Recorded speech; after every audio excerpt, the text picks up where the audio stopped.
Olá a todos, estamos aqui mais uma vez com o nosso Evangelho no Lar, atividade esta realizada na casa. Meu nome é Renato, sou trabalhador voluntário. E antes de iniciarmos a esclarecimento do Evangelho e também simularmos o Evangelho, convido a todos à prece. Fechamos os nossos olhos, sintonizando com a espiritualidade que nos envolve, sintonizando Jesus, Bezerra de Menezes, todos esses amigos abnegados que nos envolvem. Vamos pedir a eles que nos seja dada a luz necessária para mantermos o equilíbrio espiritual, físico e mental. Que possamos, através deste Evangelho, receber do Pai as graças que precisamos para superar as dificuldades que surgem na nossa jornada. Ajuda-nos, Pai, a conviver melhor. Ajuda-nos, Pai, a compreender melhor. Ajuda-nos, Pai, a perdoar melhor. Ajuda-nos, Pai, a amar melhor. E que desta forma, através dos ensinamentos que recebemos dos Espíritos amigos, possamos praticar no dia a dia todo esse conhecimento que recebemos. Estejamos todos em paz e que este Evangelho possa iluminar-nos a ponto de trazer-nos a calma e o consolo que precisamos. Muito obrigado a todos e que assim seja. Olá, meus amigos. O Evangelho, como ele é feito e indicado na casa, nós indicamos uma prece ao início do Evangelho, sempre em voz alta. Não há local onde a gente possa estipular que vai ser feito o Evangelho, porque a espiritualidade não repara aonde nós estamos. Então fiquem bem tranquilos, caso na sua residência não haja concordância com a atividade do Evangelho no Lar. Não é algo que não se tenha notícias de que não ocorra.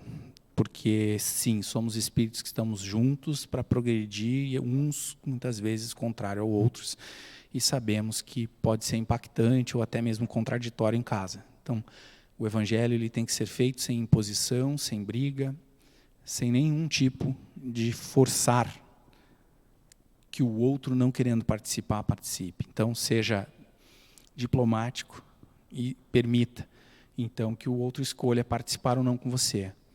E vá para aquela peça da casa em que você não se sinta atrapalhado, que você não se sinta perturbado, então, pela movimentação que ocorrerá na casa. Caso seja possível, desligue todas as TVs, desligue todos os rádios, desligue os celulares, para que as interferências não atrapalhem o trabalho. Não sendo possível, como já vi em alguns casos, faça no banheiro, faça na área de serviço, onde muito pouco vai ter movimentação.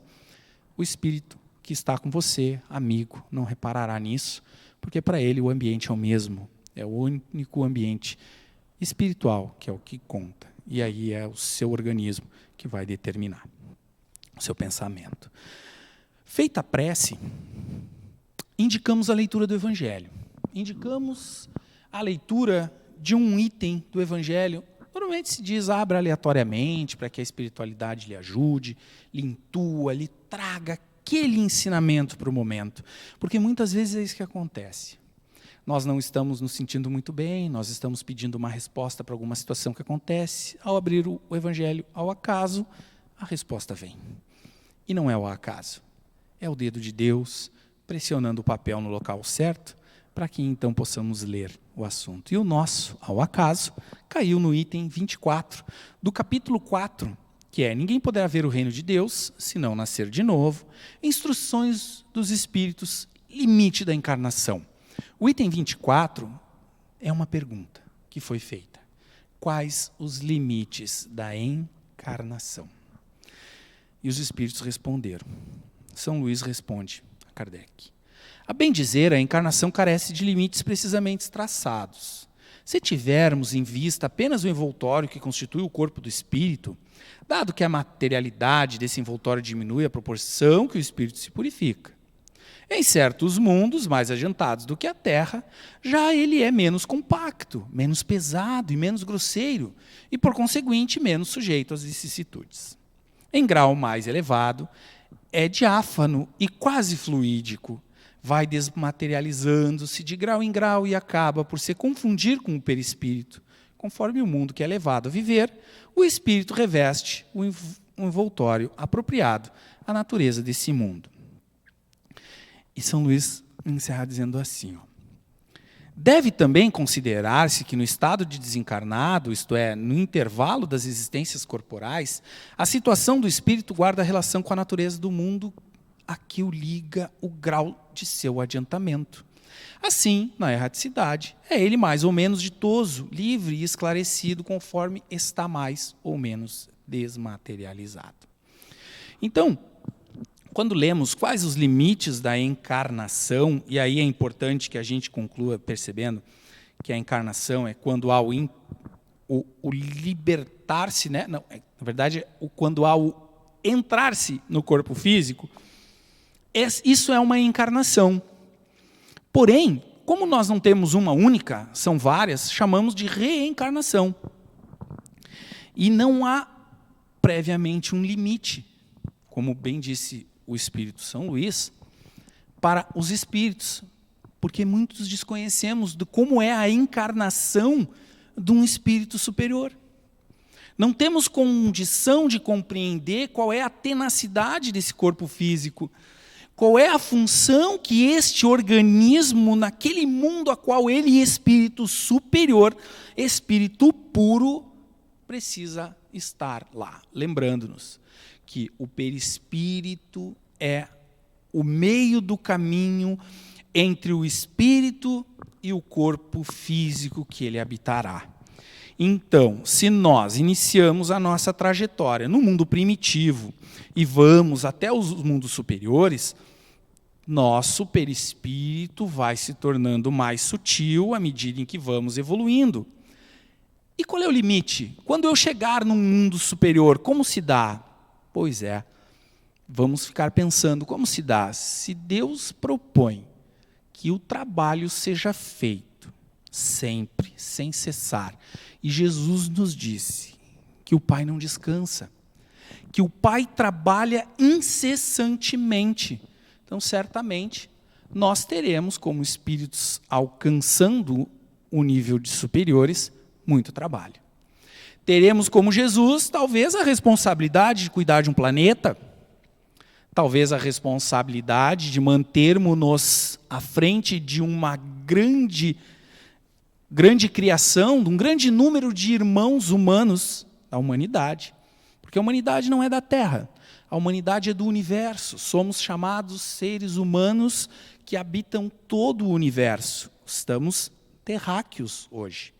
E nesse ponto não sabemos então aonde Jesus, será que Jesus no momento em que nós na Terra, todo este sistema que foi entregue a Jesus, ele colapsar, segundo as leis naturais, que diz que tudo tem um propósito. Quando a Terra atingir o seu patamar de mundo superior, e lá ele for constituído talvez por energias, ou ele venha até mesmo a materialidade que hoje existe venha a desaparecer, Jesus já não terá mais esse mundo para tomar conta. Qual será o caminho de Jesus? Será que Jesus não tem lá um mundo que seja um mundo superior, como diz? E lá de que forma nós nos manifestamos? Para entrarmos naquele planeta, certamente há uma energia naquele planeta a qual o nosso perispírito precisa se adaptar. Então não existe na senda do crescimento do espírito um momento em que dizemos, como os espíritos falaram, paramos de encarnar. Seguimos trabalhando, porque a encarnação é um trabalho. Reencarnar é trabalhar a nós, é trabalhar os outros, é trabalhar para Deus, é trabalhar para que as coisas então funcionem da forma com que Deus quer. Somos todos operários na obra de Deus. E hoje na Terra, se formos então trazer para o nosso mundo, para o nosso convívio, qual é o limite reencarnatório? Qual é o limite da minha encarnação? É o limite em que você vai alcançar a evolução necessária que lhe leve a um mundo regenerador. Quando você, num mundo de provas e expiações, atinge o equilíbrio necessário a ser um espírito regenerado, você então pode terminar o seu ciclo encarnatório na Terra, que é um mundo de provas e expiações. E a você será dada a oportunidade de ir a um mundo mais avançado, a um mundo de regeneração, a um mundo onde você recomeçará a sua existência, trabalhando-se, construindo-se novamente, porque lá são outros desafios. Mas um mundo regenerado, ele não é igual a um mundo de provas e expiações. Porque, como diz a doutrina no Livro dos Espíritos e também no Evangelho, na classificação dos mundos, diz que no mundo regenerado as pessoas já não promovem mais a maldade. Lá não existe mais o comprometimento futuro, mas existe sim o expiar dos comprometimentos passados. E ao longo da nossa caminhada no mundo regenerado, nós estamos nos transformando a espíritos mais solidários, menos egoístas, com uma visão muito mais moral do que viciosa. E é nesse caminho, é dessa forma, com que percebemos os limites da encarnação. E assim, dessa forma é que se faz o Evangelho em casa. Iniciamos com uma prece, fazemos a leitura do Evangelho, comentamos o trecho que foi lido para que surja o entendimento, e lembrando, a sós ou acompanhado fisicamente, vamos fazer em voz alta. Porque é importante para nós mesmos ouvir a nossa voz e também aqueles irmãos em espírito que não são tão esclarecidos e que nos acompanham por ligações passadas, por ligações não amorosas, mas que ali estão dispostos também a aprender. Feito isso, encerramos com mais uma prece para agradecer a esses amigos espirituais que aceitaram o desafio de nos acompanhar. E assim o faremos. Fechando os olhos, sentando de maneira confortável, vamos imaginar Jesus ao nosso lado. Imaginando esse irmão que dedicou um pedaço da sua existência, como espírito puro, a nos ensinar como viver na terra. Irmão abnegado este que libertou-se de todos os seus propósitos, conseguindo fazer com que a sua energia, a sua vibração, coubesse neste corpo rude, neste corpo material, que muito pode ter lhe causado sofrimento, mas não o sofrimento que nós sentimos. Irmão este que experimentou, vivenciou e exemplificou as ações para que nós tivéssemos a oportunidade de ver como agir. Mestre e amigo, nossa gratidão. Nosso carinho pelo dia de hoje, pelo dia de ontem e pelo dia de amanhã. Que façamos jus a viver contigo na terra, sendo cada vez melhores. Estejamos todos em paz, hoje e sempre. Que assim seja.